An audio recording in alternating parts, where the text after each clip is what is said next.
Hey everyone, I am Angela from Angela Wolf's Video, whatever my company's name is. I'm Angela from Angela Wolf Video, and today is Video Tech Tuesdays. That's when we talk about tech specs and gear, all things video basically. We come live on Facebook, YouTube, and Instagram. I've got 2 cameras and 2 microphones today, so I'm going to be a little bit all over the place, but that's all right. Today, we are going to be talking about how to make a video on your PC. Now, this has come up a couple of times with some of my clients where, things are letting up. Some of the restrictions are letting up because of COVID. I am COVID Safe Set certified. So I do go and film in person with some of my clients. However, that's not necessarily feasible for everybody right now. Partly anyone who's high risks probably still doesn't want to even be safely near other people. We also have people who, because of family or other things going on, they have to travel last minute and, they're unable to make an in-person video with a video production company. So because of those kind of different reasons, I've been getting people asking me, well, how do I film myself?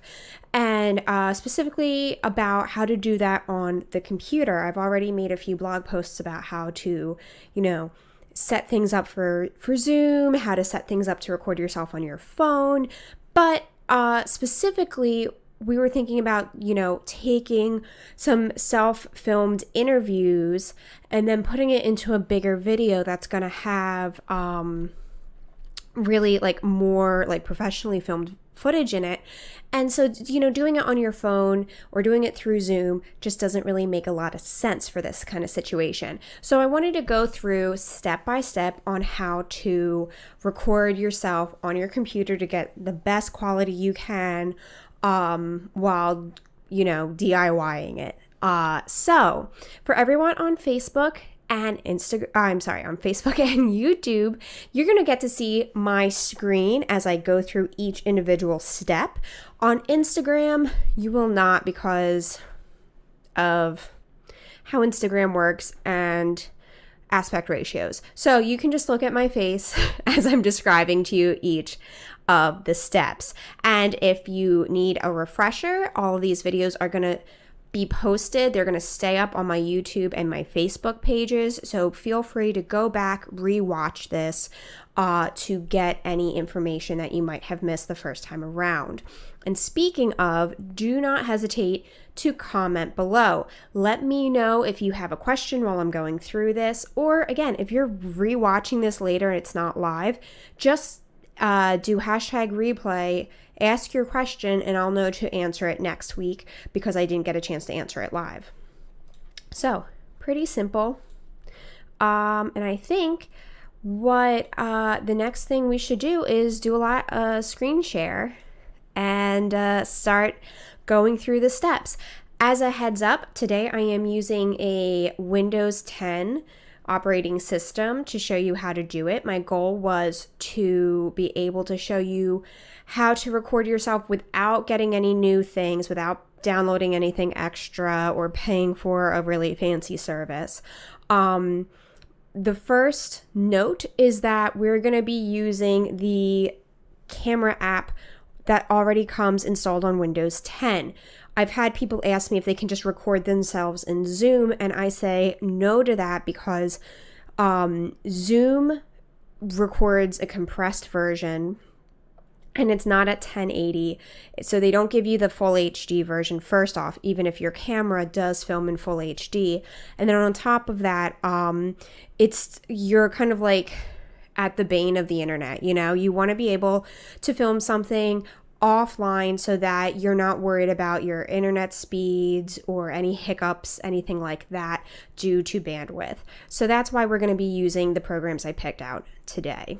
So let me just do one of these little things real quick, switch everything over so that we can see my screen.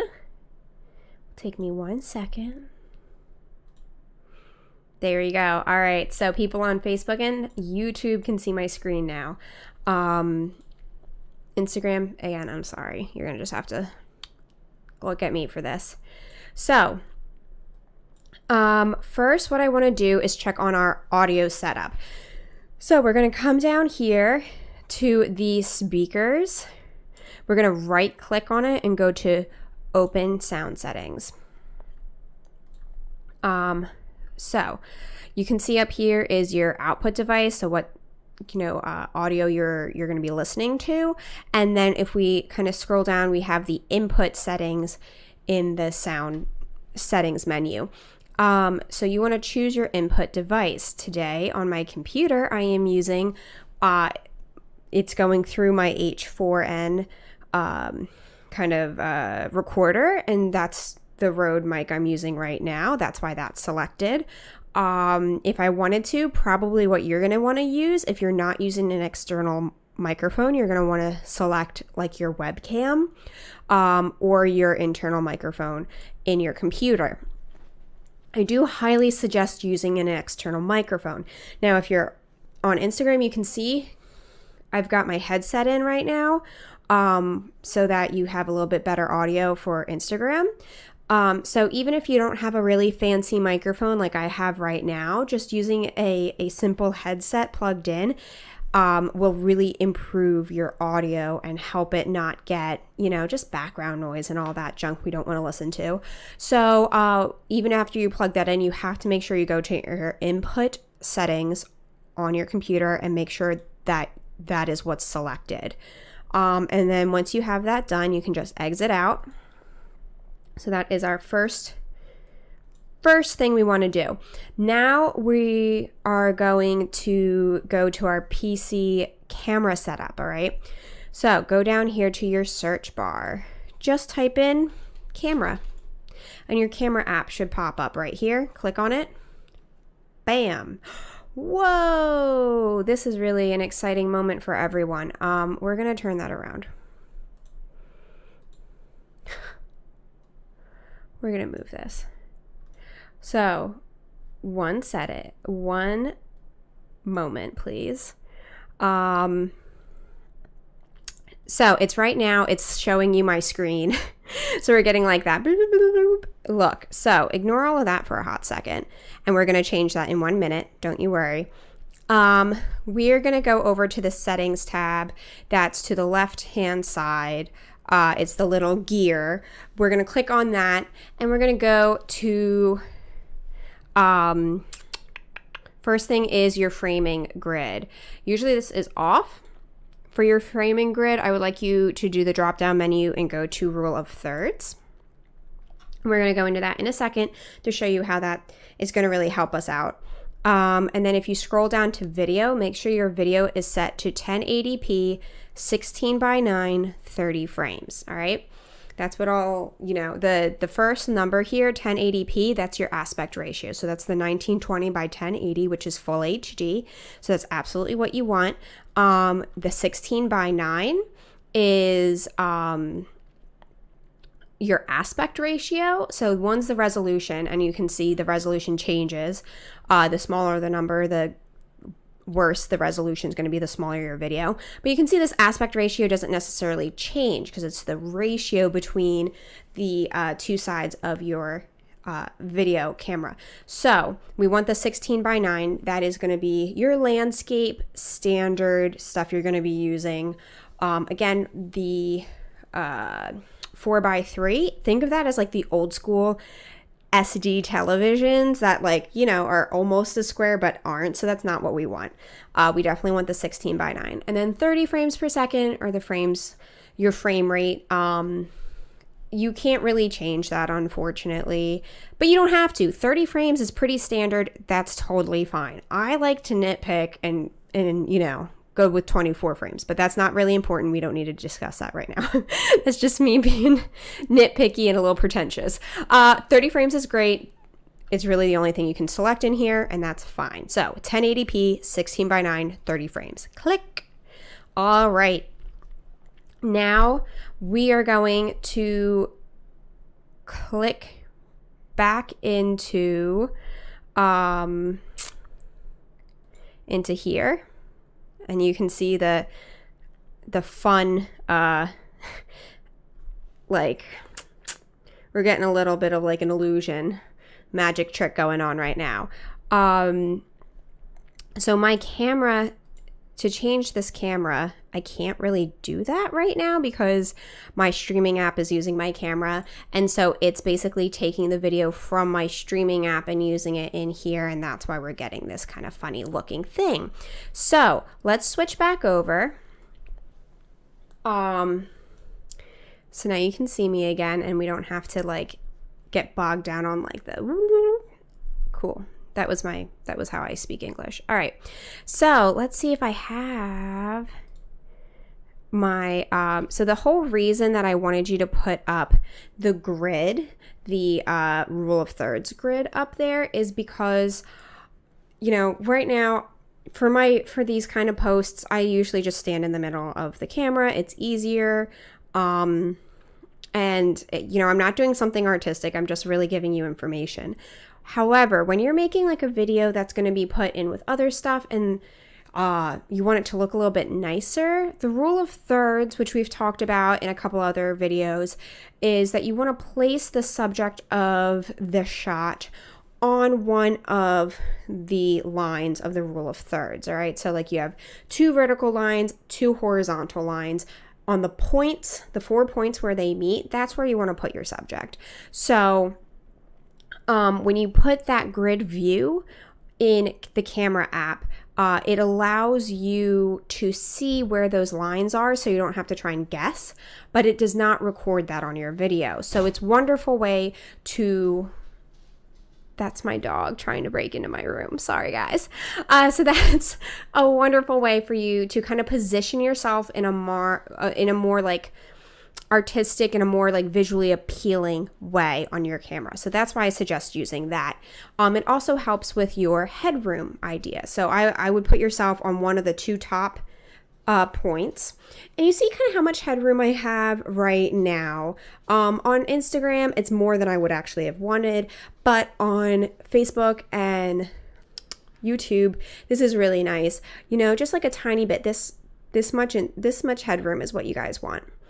You know, enough so that you don't feel like the person's about to like get out of the frame, but not so much that, you know, you're all the way down here and there's all this empty space for no reason, right? We want to be on the top thirds of the screen. So when you're recording yourself on the computer, the way to kind of fix that is either getting closer or getting farther away from the screen and positioning yourself. I have to move my mic so you can hear me. But something like this would be really nice for the rule of thirds. So like once you kind of position yourself in the spot that, you know, you want, you make sure that your settings on your audio and on your camera, boop, get back in the frame, are set so that you're at 1080, and you're recording through the microphone you want to be recording through. Next, are just kind of the things I talk about all the time in all my like blog posts. Make sure you are well lit. As per usual, I have 3 windows. I stand in front of them. I turn off other lights that are behind me so that I just have like a nice like little soft glow going on and I didn't have to set up a lot of stuff. You want to make sure that your doors are closed all the way, as you can see. Otherwise, people are going to like peek in, or, you know, just again with the audio, you don't want noise of people from elsewhere in your house or outside to interfere with your video. And then always just, you know, be conscious of what's in your shot, and make sure that there aren't anything like any electronics going on, such as like mute your phone. Don't have the TV on, don't have the radio on. That's like a weird one that I get all the time. I guess people just don't realize someone's playing music in their house and you get like this weird music in the background, so you don't want that. Make sure that you don't have a fan, AC, or heater on, because that makes a lot of noise. Even though like our brains tune it out, you're gonna hear it on the video. So once we kind of do all of that regular stuff that I talk about for any video, for Zoom, for life, anything, anytime we're recording anything. Now we can go back to the app. Give me a second. I know it's going to look a little trippy for a minute. All right, cool. So if you look over here, this is the video signal. And then this one is for photos. So make sure you click on the right-hand side on the video button. And then when you click the circle with the video, it's going to have a red square with a line, and that means we're recording. You can also see the counter right here, counting up the time that we are recording. When you are done, just hit the red square again. Easy peasy, and then you go down here. Woo! All right. When you click on the icon at the bottom right-hand corner, that brings up your video, and you can watch the video, watch it, make sure everything looks good and sounds good, all right? Once you do that, you go up to the right-hand corner to the three dots for more. Click on it and do open folder. What that's going to do is open up the folder that the video got saved to, and that's super important, all right? This is where the video is hiding and living on your computer. This is the file we need, all right? So we're going to assume, either this is the file you're going to edit and upload to YouTube, Vimeo, wherever you're putting your video, or if you're working with an external editor or someone who's compiling all the videos, this is a really important thing. You want to upload this to Dropbox or upload it to a file share like WeTransfer, something like that. Do not try to send this through your email address. And here is why. When you try and send things through your email, they're gonna, you have a file limit, and it's pretty small. I think usually it's like 25 megabits that you're allowed to send through an email. And generally speaking, video is very large files, and you don't want your video to get compressed when you email it. A lot of times your email server will compress it and try and squish it so that it fits in your email, or you'll just straight up get an answer that's like, nope, you can't do it. You can't send this file. So we went through all of these things to make sure we're filming in 1080, that we have the right microphone, that we look beautiful with lights, and then you send a compressed video, all of that goes out the window. There's nothing the video editor can do with a compressed video to make it look good, because there's just not the data embedded in the file anymore. So make sure you talk with whoever you're sending the video to so that they have a way for you to send the full resolution video. Never saved it never save compression, never save it in a smaller file size. A lot of times computers or programs will ask you to do, if you want to do that, and you're like, yeah, I don't want a giant file on my computer. That's going to mess up the quality of your video. So those are just the quick and easy steps on recording yourself on your Windows 10 computer without having to download any extra apps, without having to install anything or pay for anything. Again, sorry that we're getting those kind of like mirror effect because only one... My webcam can only be accessed by one app at a time, and my streaming app is using it obviously right now. So all of that being said, the only other last thing I wanted to mention is just make sure that your webcam also films in 1080. There's a lot of webcams that say they film in HD, and technically 720 can be considered HD, but it's not full HD. 1080 or 1920 by 1080 is full HD. That's the size you want to be recording at, and that's what you want your camera to be recording at. So just double check that if you're looking to purchase an external webcam like I have, or a lot of times the webcam on your computer, is also like at 720 and it's not that great. So if you're going to be making a lot of videos of yourself on your computer, I highly recommend buying an external webcam that is at least 1080. And again, you're making a lot of videos, get a nice microphone. I have a few different videos about different audio things you can do. It's one of the first videos I did for Video Tech Tuesday, so go back in our library and check them out. And that is all my tips for if you need to record yourself. Of course, I always will recommend going with a professional, but especially during COVID and every crazy thing that's happening right now, sometimes that's just not feasible. So this is how you can record yourself on your computer and make it look pretty good. So, per usual, if you're thinking about making a video and you're like, where do I start? What do I do? What do I need? Go to bit.ly/AWV checklist. It is in my link tree in my bio on Instagram, or it's right here, boop, on the screen if you're watching on Facebook and YouTube. Go to that website, download the free checklist. It is absolutely free and it's just a PDF. You download it and it tells you everything you need for starting a video project. It helps you think through all your pre-production, like what's your content going to be? How many cameras do you need? Who's going to be on camera? How long is the video going to be? How involved is it going to be? All of these things, it helps you figure that out. And then once you go through, you can decide, hey, this is a project I can do by myself, DIY, no problem. Or actually, for what I need it to be, it needs to be more professional. And that, if that's kind of like the thought that pops into your head, next place to go is bit.ly/callawv. Boop, right there, or on Instagram again in my link tree. So that's a free half-hour call. Schedule one with me whenever you're free, and then we'll just talk about what your video project is. I can give you some tips, tell you what I think it's going to entail, and give you a quote for what it's going to cost if you wanted to bring in a professional videographer to put the project together for you. So those are the two places you want to go if you're thinking about doing video.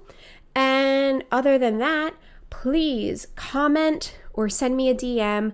Let me know what your questions are about video stuff. And I will be so happy to answer the questions for you, make a video, and we'll put this all together. So next week, we will not be live. I'll be uploading a video for everyone to watch, but we will not be live next week because we have a gig that had to happen on a Tuesday. So I do apologize. I will not be live next week. But other than that, stay tuned. Every Tuesday at 1 o'clock, we're going live to answer your questions. Thank you everyone so much and have a